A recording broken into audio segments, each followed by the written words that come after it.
It has been a beautiful weekend. I mean, all those races going on this morning. What great weather. It was chilly, but that's what you expect in October. We're going to see more of these cool mornings. I'd call them chilly mornings and evenings, and really warm afternoons. We call that diurnal swing in temperature because you've got the perfect setup. During the day, the ground gets heated up by the sun. At night, with no cloud cover, no wind, and no moisture in the air, we radiate or lose that heat from the ground, so it cools off quicker. And you see that inversion. Basically, it's colder near the ground than it is just off the surface. So this is why you tend to see frost in some of those low-lying areas be a little colder than some other areas. Overnight tonight, temperatures, again, probably a degree or two warmer than this morning, but not by far. Upper 30s to low 40s, certainly a crisp, cool start. But look at the turnaround. We'll jump into the mid and upper 70s. We saw a 33-degree jump in temperatures today.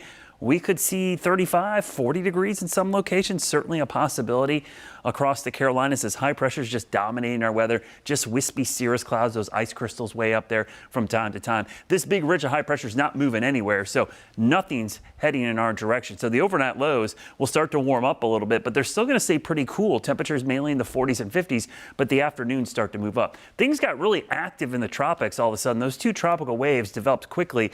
Nadine is no threat. It's moving over towards the Pacific. Oscar, a small little swirl, went from a tropical depression to a hurricane in about 24 hours. Small systems tend to do that. The good news, both of these, no impact on the United States thanks to high pressure overhead.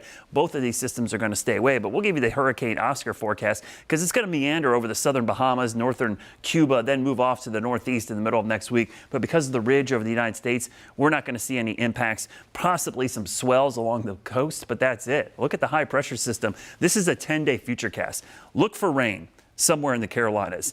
It tries to get here, just not a lot coming in. All these fronts will be dry, high pressure in control, maybe a little bit of rain next weekend.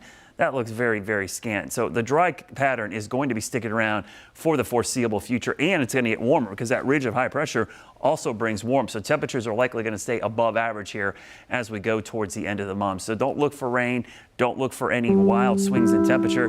It's going to be pretty consistent here with highs in the mid to upper 70s, morning lows in the 40s to near 50 degrees. Let's go 10 days into the future because there's not a lot of change there. Look at all of that sunshine and not a drop of rain in that 10-day forecast. Love to see it. That's a beautiful forecast right there, Brad. All right, thank you.